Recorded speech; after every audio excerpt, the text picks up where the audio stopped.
यूं तो भगवान राम के कई श्लोक है। रामचरितमानस में भगवान श्री राम के चरित्र का चित्रण जितने प्रभावशाली तरीके से किया गया है, उतने ही प्रभावशाली तरीके से भगवान राम के माध्यम से जीवन को जीने का तरीका भी बताया गया है। रामचरितमानस में मनुष्य को बताया गया है कि जीवन को सफल और सुखी बनाना है तो राम को भजने के साथ ही सांसारिक व्यवहार का भी रखें ध्यान। एक चौपाई है कि नाथ देव कर कवन भरोसा, सोशिय सिंधु करिय मन रोसा। कादर मन कहू एक अधारा, देव देव आलसी पुकारा। रामचरितमानस में यह चौपाई उस समय को बताती है जब भगवान राम सागर पार करने के लिए सागर से रास्ता मांगने के लिए ध्यान करने जा रहे थे। लक्ष्मण जी ने तब भगवान राम जी को उनकी शक्ति और क्षमता को याद दिलाते हुए कहा था कि आप स्वयं इतने शक्तिशाली हैं कि एक बाण में समुद्र को सुखा सकते हैं। फिर सागर से अनुनय विनय क्यों? भगवान राम यह सब जानते थे, लेकिन फिर भी इन्होंने शक्ति से पहले शांति से परिस्थितियों को हल करने का प्रयास किया और बताया कि शक्तिशाली को संयमी होना भी जरूरी है। आप अपने भरोसे पर काम कीजिए, ईश्वर स्वयं आपकी सहायता करेंगे। अगली एक चौपाई है कि बोले बिहसी महेश तब, ज्ञानी मूढ़ न कोई। जेहि जस रघुपति करहीन, जब सो तस तेहि छन होई। रामचरितमानस के बालकांड में भगवान विष्णु के रामावतार का कारण और भगवान की लीला का उद्देश्य समझाते हुए यहाँ भगवान शिव कहते हैं, कोई भी इस भ्रम में न रहे कि वह सर्वज्ञानी है या कोई हमेशा मूर्ख ही रहेगा। भगवान की जब जैसी इच्छा होती है तब वह प्रत्येक प्राणी को वैसा बना देते हैं। इसलिए कभी किसी चीज का अहंकार नहीं करना चाहिए। जो अहंकार करते हैं वह समाज में कभी आगे नहीं बढ़ पाते। अगली चौपाई है कि काम क्रोध मद लोभ सब नाथ नरक के पंथ। सब परिहरी रघुबीर ही, भजहु भजहि जेहि संत। विभीषण जी रावण को पाप के रास्ते पर आगे बढ़ने से रोकने के लिए समझाते हैं कि काम क्रोध अहंकार लोभ आदि नरक के रास्ते पर ले जाने वाले हैं। काम के वश होकर आपने जो देवी सीता का हरण किया है और आपको जो बल का अहंकार हो रहा है वह आपके विनाश का रास्ता है। जिस प्रकार साधु लोग सब कुछ त्याग कर भगवान का नाम जपते हैं, आप भी राम के हो जाएं। मनुष्य को भी इस लोक में और परलोक में सुख शांति और उन्नति के लिए इन पाप की ओर ले जाने वाले तत्वों से बचना चाहिए। अगली चौपाई है कि जे न मित्र दुख होहिन दुखारी, तिन्हहि बिलोकत पातक भारी। निज दुख गिरि सम रज करी जाना, मित्रक दुख रज मेरु समाना। रामचरितमानस में भगवान राम और सुग्रीव की मित्रता के संदर्भ में यह चौपाई मनुष्य को ज्ञान देती है कि मित्रता निभाने वाले की भगवान भी सहायता करते हैं। जो लोग मित्र या फिर दूसरों के दुख को देखकर दुखी नहीं होते, उन लोगों की मदद नहीं करते हैं।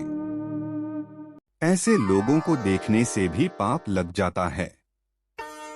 जो लोग अपने दुख को भूलकर दूसरों की सहायता करते हैं, ईश्वर स्वयं उसकी मदद करते हैं। अगली चौपाई है कि आगे कह मृदु बचन बनाई, पाछे अनहित मन कुटिलाई। जाकर चित अहि गति संभाई, अस कुमित्र परिहरे ही भलाई। किष्किंधा कांड में श्री राम ने मित्रों के लक्षण बता चुके हैं। उन्होंने कहा कि अच्छा मित्र जीवन में बड़ी उपलब्धि है। चौपाई में लिखा है कि जो सामने तो कोमल वचन कहता है और पीठ पीछे बुराई करता है, ऐसे लोगों से हमेशा दूरी बनाकर रखना चाहिए क्योंकि ये स्वार्थी होते हैं। भगवान राम अपने भाई लक्ष्मण से कहते हैं कि हे भाई, जिसका मन सांप की चाल के समान टेढ़ा है, ऐसे कुमित्र को त्यागने में ही आपकी भलाई है। सच्चा मित्र हमेशा स्पष्ट बात करता है। सच्चा मित्र आपको सही राय देता है। मित्रता में एक दूसरे के प्रति खुला हृदय होना चाहिए। अगली चौपाई है कि मोह सकल व्याधिन्ह कर मूला, तिन्ह ते पुनि उपजहिन बहुसूला। काम बात कफ लोभ अपारा, क्रोध पित्त नित छाती जारा। सब रोगों की जड़ मोह अज्ञान है। इस व्याधि से फिर और बहुत से शूल उत्पन्न होते हैं, जैसे काम वात लोभ अपार बढ़ा हुआ, कफ है और क्रोध पित्त है जो सदा छाती जलाता रहता है। ऐसे लोग जीवन में कुछ नहीं कर पाते। हमेशा आगे बढ़ने के लिए इन चीजों को त्यागना जरूर पड़ता है। अगली चौपाई है कि नहीं दरिद्र सम दुख जग माही, संत मिलन सम सुख जग नाही। पर उपकार बचन मन काया, संत सहज स्वभाव खगराया। जगत में दरिद्रता यानी गरीबी के समान कोई दुख नहीं है तथा संतों के मिलने के समान जगत में कोई सुख नहीं है, क्योंकि मन वचन और शरीर से परोपकार करना ही संतों का सहज स्वभाव है। महान संत आपको अच्छे विचार देते हैं, जिससे आप समाज की भलाई के लिए काम करते हैं। अगली चौपाई है कि सुनहु भरत भावी प्रबल, बिल्की कहे हो मुनिनाथ। हानि लाभ जीवन मरण यश अपयश विधि हाथ। भले ही लाभ हानि जीवन मरण ईश्वर के हाथ हो, लेकिन हानि के बाद हम हार मानकर बैठे नहीं, ये हमारे ही हाथ हैं। लाभ को हम शुभ लाभ में परिवर्तित कर लें, यह भी जीव के ही अधिकार क्षेत्र में आता है। जीवन जितना भी मिले उसे हम कैसे जिएं, यह सिर्फ जीव अर्थात हम ही तय करते हैं। मरण अगर प्रभु के हाथ है तो उस परमात्मा का स्मरण हमारे अपने हाथ है। अगली चौपाई है कि अपि च स्वर्णमय लंका, लक्ष्मण में न रोचते। जननी जन्मभूमिष्ठ स्वर्गात्पि गरियसी। भगवान राम छोटे भाई लक्ष्मण से कहते हैं कि पूरी लंका नगरी ऊपर से नीचे तक सोने से मढ़ी हुई है, फिर भी है लक्ष्मण, यह मुझे जरा भी अच्छी नहीं लग रही। मेरे लिए तो माँ और जन्मभूमि स्वर्ग से भी अधिक मूल्यवान है। इस चौपाई से हमें यह सीख मिलती है कि जो व्यक्ति अपनी जन्मभूमि से जुड़ा रहता है, वहाँ के मूल्यों को आगे बढ़ाता है, वही दूसरों से आगे रहता है।